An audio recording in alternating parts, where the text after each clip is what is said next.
चलो, कबीर ग्रंथावली में हमने 3 अंग पढ़ लिए हैं। गुरुदेव का अंग, दूसरा विरह को और सुमिरन को विरह के 3 अंग अपन ने पढ़ लिए।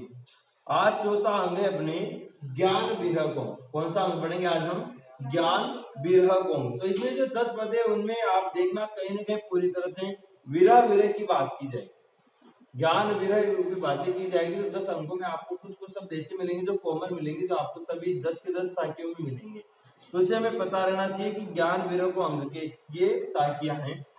तो सबसे पहले तो हमें इसी प्रकार का क्वेश्चन याद करना है कि कौन सी साखी किस अंग की है। ये किसी न किसी ट्रिक से हम याद करने की कोशिश करेंगे उस साखी के आधार पर ही, ताकि ये क्वेश्चन गलत नहीं हो। और एक क्वेश्चन आने के 99% चांस भाई कौन सी साखी किस अंग से ली गई है ना। तो देखिए, चतुर्थ अंग है कबीर ग्रंथावली, श्याम सुंदर दास के संपादक हैं। तो इस चतुर्थ अंग यानी ज्ञान विरह को अंग को हम आज पढ़ते हैं। इसमें 10 साखियां हैं। पहली साखी देखिए आप कि दीपक पावक आणिया तेल भी आणिया संग तीनों मिली करी जोइया उड़ी उड़ी पड़े पतंग। आणिया यानी कि अर्थ दीपक, पावक यानी कि पावक यानी कि अपने आकर तो अग्नि से ले सकते हैं ना। आणिया यानी कि डालना या लाना, तेल यानी कि तेल, लेकिन यहाँ पर इसका अर्थ होगा स्नेह रूपी तेल। और दीपक कौन सा? जीवात्मा रूपी दीपक, जीवात्मा रूपी दीपक। और पावक यानी कि अग्नि यानी कि ज्ञान रूपी अग्नि या ज्ञान रूपी ज्योति जो दीपक में जलती है। और तेल स्नेह रूपी तेल। आणिया संग यानी कि इन तीनों को साथ में लाया गया। तीनों मिली यानी कि तीनों को मिलाकर, करी जोई यानी कि इनको जोकर जलाकर, उड़ी उड़ी पड़े पतंग, फिर उड़ उड़कर इसमें पतंगा जो कीट होता है वो इसमें जलकर खत्म हो जाता है। और पतंगा यहाँ पर किसका प्रतीक है? पतंगा विषय वासना का प्रतीक। पतंगा किसका प्रतीक है? तो पहला क्वेश्चन तो यही बन जाता है, दीपक किसका प्रतीक है? जीवात्मा का प्रतीक है। पावक यानी कि जो उसमें अग्नि जलती है वो किसका प्रतीक है? वो ज्ञान का प्रतीक है। किसका प्रतीक है? ज्ञान का प्रतीक है। और जो उसमें तेल भरा हुआ है वो किसका? स्नेह का यानी कि प्रेम का प्रतीक है। फिर आप आगे देखिए, आप पतंगा, पतंगा एक कीड़े को कहते हैं। कीट होता है जो अग्नि जलती है ना, उसके ऊपर बार बार आप मंडरा कर अपने आप को खत्म कर लेता है। तो पतंग किसका प्रतीक है? यहाँ पर विषय वासनाओं का प्रतीक है। किसका प्रतीक है? विषय वासनाओं का प्रतीक है। तो इसको अब इसका अर्थ देखिए आप कि कबीरदास जी कहते हैं कि मैंने जीवन रूपी दीपक में, किसमें? जीवन रूपी दीपक में पावक, पावक यानी कि ज्योति या अग्नि की जीवन रूपी दीपक में ज्ञान रूपी ज्योति प्रज्वलित कर ली है, जला ली है। जीवन रूपी दीपक में क्या जला ली है? ज्ञान रूपी ज्योति जला ली है। तेल भी आने संग, और उसमें मैंने स्नेह रूपी तेल भी डाल दिया है। जीवात्मा रूपी जो दीपक है उसमें ज्ञान रूपी ज्योति जलाकर उसमें स्नेह रूपी तेल डाल दिया है। तेल भी आने संग, तेल भी डाल दिया है, उसमें संग में लाया हूं। तीनों मिली, अब तीनों को मिलाकर मैंने जला दिया। दीपक यानी कि जीवात्मा, उसमें जो तेल है वो स्नेह का है यानी कि स्नेह रूपी तेल, और उसमें जो बाती जली हुई है वो ज्ञान रूपी है। इन तीनों को मिलाकर मैंने क्या कर दिया है? जला दिया। यानी कि जीवात्मा में गुरु के द्वारा ज्ञान दिया गया। अब ज्ञान देने से उसके अंतरात्मा में क्या हुआ? प्रकाश फैला, यानी कि अज्ञान दूर हुआ, ज्ञान का प्रकाश उसके आत्मा में फैला। तो मैंने इन दोनों को साथ में जला दिया, और जलाने से क्या हुआ? उड़ी उड़ी पड़े पतंग। अब जैसे अपन मान लीजिए ये दीपक है, समझने का प्रयास करें, और ये इसमें लो जल रही है, ठीक है। अब ये जो दीपक है इसमें ये तेल भरा हुआ है, आराम से समझिए इसको। तो दीपक तो किसका प्रतीक है? जीवात्मा का। आराम से समझेंगे एक एक को, जीवात्मा, ठीक है। और ये जो ज्योति है यानी कि जो जल रही है अग्नि, अग्नि तो प्रज्वलित हो रही है ना, ये कह सकते हैं अपन ज्योति या प्रकाश जो निकल रहा है वो किसका प्रतीक है? ज्ञान का प्रतीक है। और इसमें जो ये तेल भरा हुआ है, तेल एक किसका प्रतीक है? स्नेह का यानी कि प्रेम का प्रतीक है। अब इसमें जो पतंगा होता है, जो छोटा वो कीट होता है, वो उड़ उड़कर इसके ऊपर क्या कर रहा है? अपने आप को समाप्त कर रहा है। तो ये जो पतंग है, पतंग मतलब वो कीट, ये किसका प्रतीक है? विषय वासना का। किसका प्रतीक है? विषय वासना का प्रतीक है। समझ में आ गया अपने आप? दो भाई, जो जीवात्मा रूपी अपनी जो जीवात्मा है उसको जैसे गुरु ने ज्ञान दिया और प्रेम से भरा उसको, वैसे उसके अंदर की जो विषय वासना थी यानी कि जो अज्ञान था, जो अंधकार था, वो क्या हो गया? नष्ट हो गया। जैसे अपन दीपक में ज्योति जलाते हैं, तेल भरते हैं और दीपक को जलाते हैं, और जलाने के बाद जो प्रकाश होता है उसमें जो पतंगा कीट होता है उड़ उड़कर उसके ऊपर आकर अपने आप को नष्ट कर लेता है। उसी प्रकार जो मनुष्य है उसके अंदर से विषय वासना रूपी जो पतंगा है वो समाप्त हो गया। आ गया होगा आपको बढ़िया समझ में।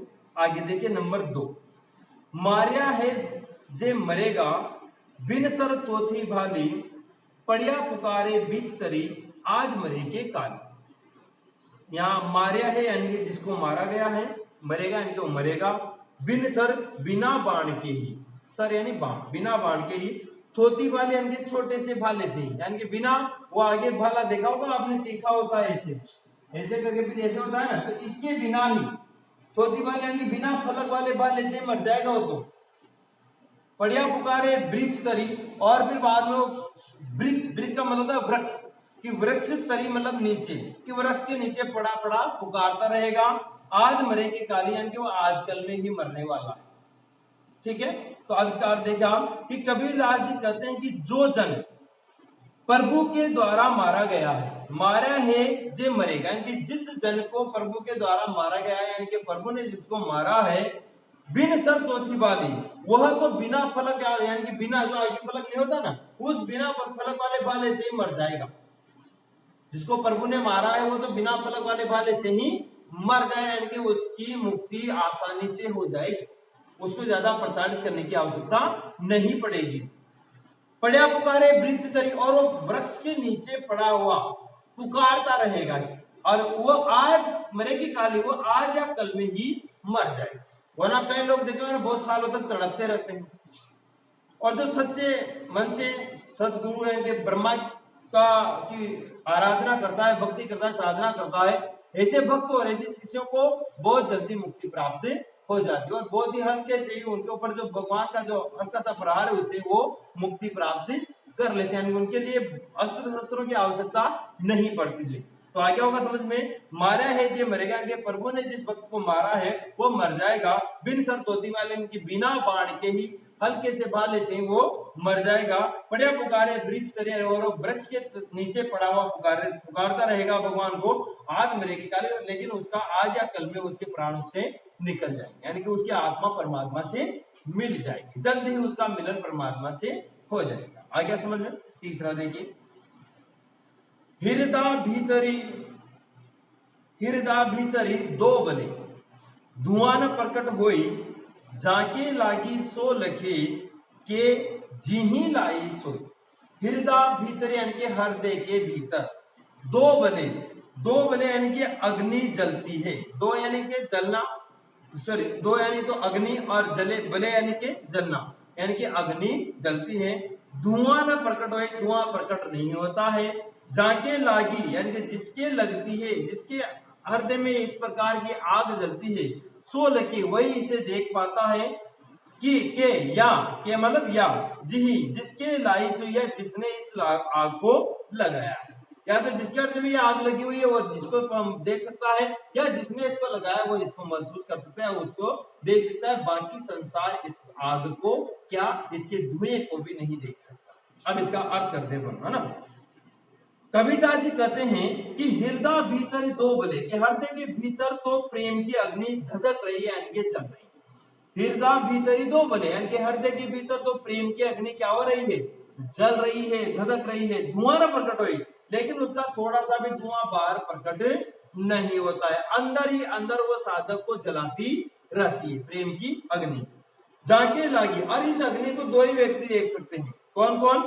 पहला तो वो है कि जाके लागी सो लगी, कि जिसके हृदय में वो आग जल रही है वो व्यक्ति इसको देख सकता है, के मतलब या जी ही लाई सोई, यानी कि दूसरा कौन देख सकता है, जिसने वो आग उसके हृदय में जलाई।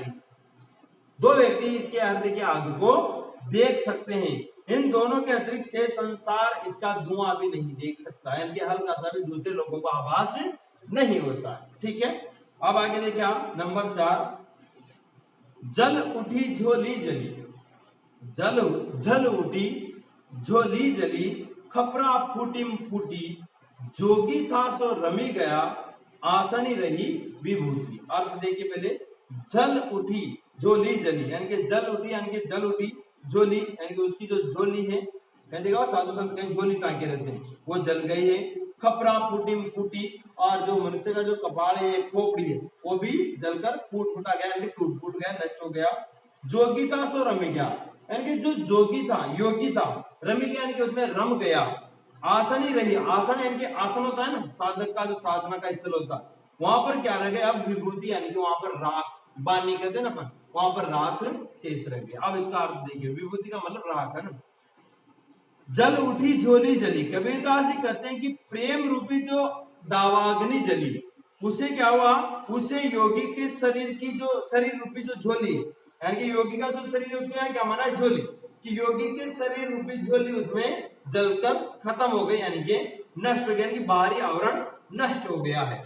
खपरा फूटी फूटी, और खपरा यानी कि जो खोपड़ी है वो भी बिल्कुल टूट फूट गई है, यानी कि बिल्कुल नष्ट हो गई, यानी कि शरीर भी खत्म हो गया, खोपड़ी भी नष्ट हो गई। अब आगे कहते हैं कि जोगी था सो रम गया। अब एक समय सभी का शरीर जलेगा, सभी की खोपड़ी फूट जाएगी, बिल्कुल अपना शरीर नष्ट हो जाएगा ना, लेकिन उसमें के बाद सबका जलना है शरीर, लेकिन वो करेंगे जो योगी था, यानी कि जो वाकई में साधक था, जो परमात्मा का भक्त था, ब्रह्मा का भक्त था, उसका क्या हुआ कि जोगी था सो रम गया। जो जोगी था ना, जो योगी या साधक है, उसका शिष्य था ब्रह्मा का, वो तो उसमें रम गया, यानी कि उसमें एकाकार हो गया, उसने तो परमात्मा को प्राप्त कर लिया। जो योगी था उसने तो किसको प्राप्त कर लिया, यानी कि परमात्मा के अंतर मन में वो जा मिला। आसन ही रही विभूति, और उसका जो आसन था वहां पर क्या रही, अब विभूति, यानी कि केवल राख बची हुई, यानी कि वहां पर अब कुछ भी शेष नहीं रहा है। शरीर भी नष्ट हो गया, और उसकी आत्मा भी किसमें जा मिली, परमात्मा में जा मिली, यानी कि ब्रह्मा से उसका एकाकार हो गया। और बाकी तो यही भटकते रहेंगे, बाकी तो दोबारा जन्म लेंगे, 84 लाख योनि में घूमेंगे, फिर वापस यहाँ आएंगे। लेकिन जो साधक सच्चा शिष्य होता है वो परमात्मा से एकाकार हो जाता है, उसको वापस इधर के जन्म मरण के बंधन से क्या हो जाती है, मुक्ति मिल जाती है। 5 नंबर देखिए आप, अग्नि जू लागी नीर में, कंदू जलिया धारी, उत्तर दक्षिण के पंडिता, रहे बिचारी बिचारी। बहुत अच्छा है। अग्नि यानी कि आग, जू लागी यानी कि जैसे लगी, नीर में यानी कि नीर किसे कहते हैं, पानी में। कंदू, कंदू का मतलब कीचड़ भी होता है, पाप भी होता है ना, पंख यानी कीचड़, पाप या कुछ भी कर सकते हो आप। जलिया जारी यानी कि जलकर सार हो गया, नष्ट हो गया। उत्तर दक्षिण के पंडित यानी कि उत्तर से लेकर दक्षिण तक के पंडित यानी कि विद्वान ज्ञानी, रहे विचारी विचार के विचार करते करते ही रह गए, उनकी ये रहस्य समझ में नहीं आया कि ये कैसे हुआ। अब अर्थ देखिए इसका, अग्नि जो लागी नीर में, कि कबीरदास जी कहते हैं कि जब माया रूपी जल में ज्ञान रूपी अग्नि लगी, कबीरदास जी कहते हैं कि जब माया रूपी जल में ज्ञान रूपी अग्नि लगी, यानी कि जल किसका प्रतीक है, माया का, और अग्नि किसकी प्रतीक है, ज्ञान।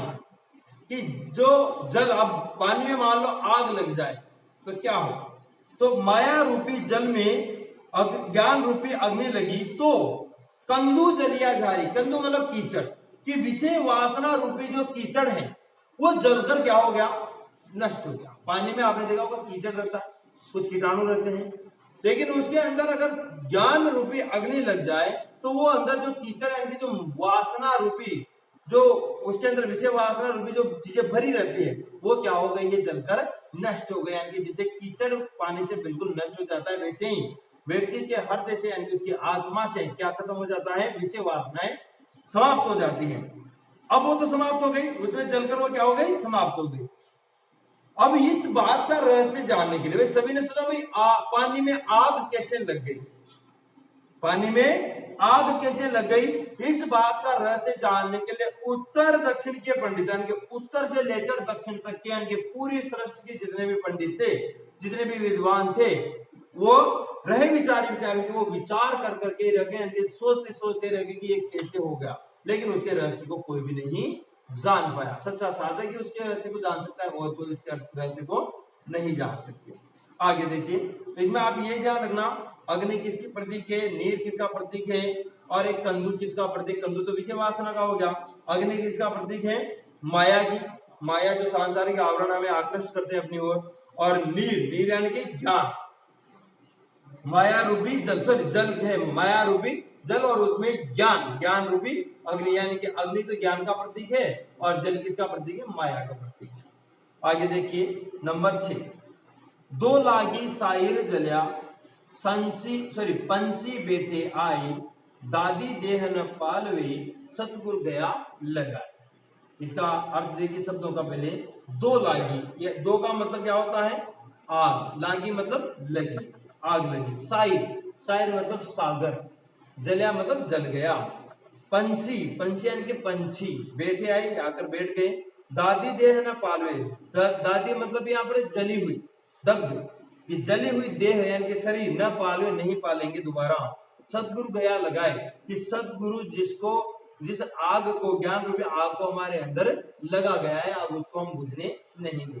ठीक है, अर्थ देखिए अब इसका, कि दो लागी साहिर जला। कबीरदास जी कहते हैं कि ज्ञान रूपी अग्नि जलने लगी तो वासना रूपी सागर जलकर नष्ट हो गया।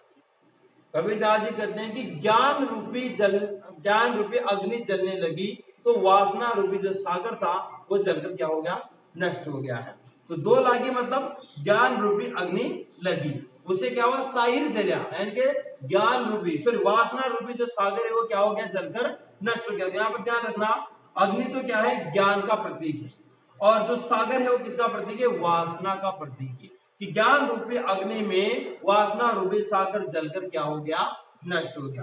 पंछी बैठे आए, अब हो गया, लेकिन ज्ञान युक्त होने से जो व्यक्ति जो ज्ञान युक्त थे, जिन व्यक्तियों ने ज्ञान ग्रहण किया, यानी कि जो साधक थे, शिष्य थे, उन्होंने क्या किया? वो तो उस पंछी के समान थे।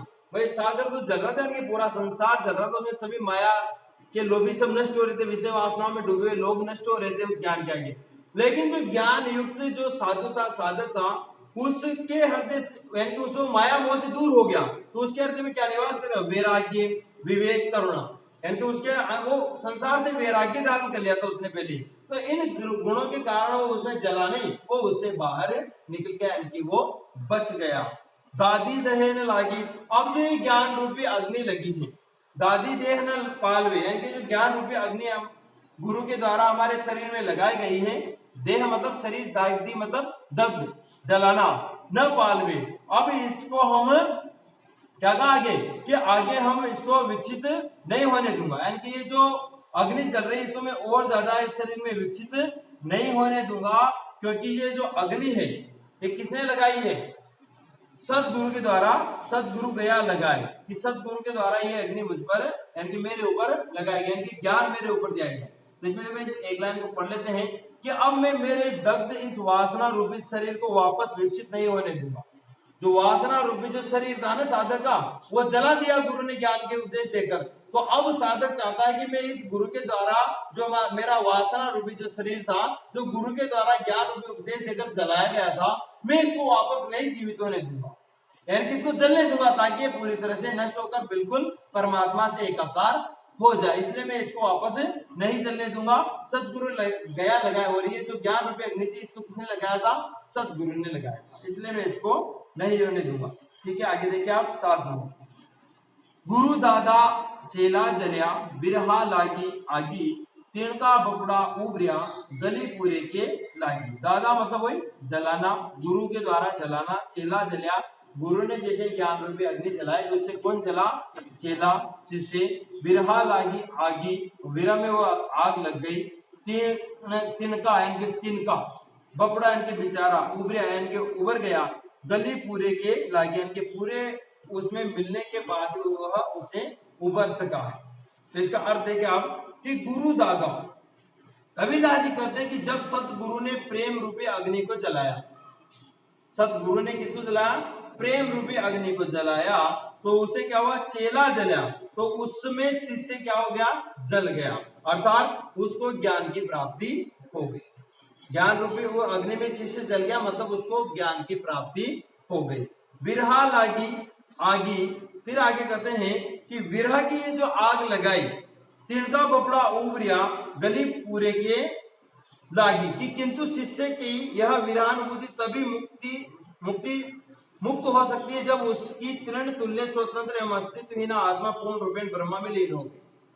यानी कि उसकी जो आत्मा थी वो किसके समान थी? तिनके के समान, उसकी कोई वैल्यू नहीं थी, उसका स्वतंत्र अस्तित्व था, लेकिन स्वतंत्र अस्तित्व भी केवल एक तिनके के समान था। बहुत सारी आत्माएं, बहुत सारे साधक हैं, वो तो एक अस्तित्व छोटा था, उसका कोई मोल थोड़ी था ज्यादा, तो वो गली पूरे के लागी, यानी कि जब वो पूर्ण रूप से ब्रह्मा में लीन हो गई, गलकर समाप्त होकर वो पूर्ण रूप से किसमें लीन हो गई, फिर ब्रह्मा में लीन हो गई है।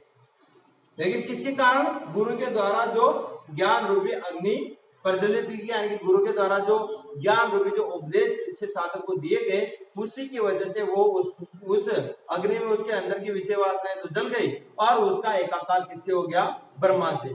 वो तिनके के समान था, उसकी आत्मा स्वतंत्र थी, लेकिन उसका अस्तित्व कुछ भी नहीं था, वो किसके समान थी, तिनके के समान थी, लेकिन वो भी उससे मिलने के कारण उसका भी उद्धार हो गया।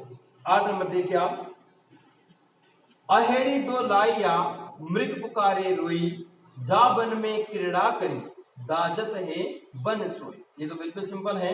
अहेड़ी का मतलब है शिकारी, अहेड़ी का मतलब क्या है, शिकारी। दो लाइया, दो मतलब वही आग, लाइया यानी कि लगाई, मृग पुकारे, मृग यानी कि हिरण, उन्होंने पुकारा, पुकार पुकार रोई यानी कि रो रहे हैं, जा बन में यानी कि जिस वन में, क्रीड़ा करी यानी कि क्रीड़ा करी, उन्होंने जीवन लीला करी, उन्होंने उनके अपने जीवन के कर्म करे, दाजत यानी कि दाजते हैं, दाजना मतलब जलना है, बन सोए उसी वन में वो क्या हो रहे हैं, जल रहे हैं। अब इसका अर्थ देखिए आप, अहेड़ी दो लाइया, कबीरदास जी कहते हैं कि जब सतगुरु रूपी शिकारी ने, अहेड़िया किसका प्रतीक है, सतगुरु का, कि सतगुरु रूपी शिकारी ने मृग के विषय वासना रूपी जंगल में, अब यार जंगल को किसका प्रतीक माना है, विषय वासना रूपी, तो मृग का जो जंगल था वो विषय वासना रूपी जंगल था, उसमें जब उन्होंने, सतगुरु ने क्या लगाया, उसमें आग लगाई, तो क्या हुआ, मृग पुकारे रोए, मृग पुकार पुकार कर रोने लगे, जा वन में क्रीड़ा करी, और मृग क्या करे, इनकी विषय वासना में लिप्त जो मानव है, जो साधक, वो क्या कर रहा है कि जा वन में क्रीड़ा करेंगे, जिस वन में हमने क्रीड़ाएं करी, यानी कि संसार में, जिस संसार में हमने क्या करी, अपने जीवन लीलाएं करें, हम इस सांसारिक वासनाओं में डूबे रहे, दाजत है बन सोए, आज वही वन यानी कि वही वन हमें जला रहा है।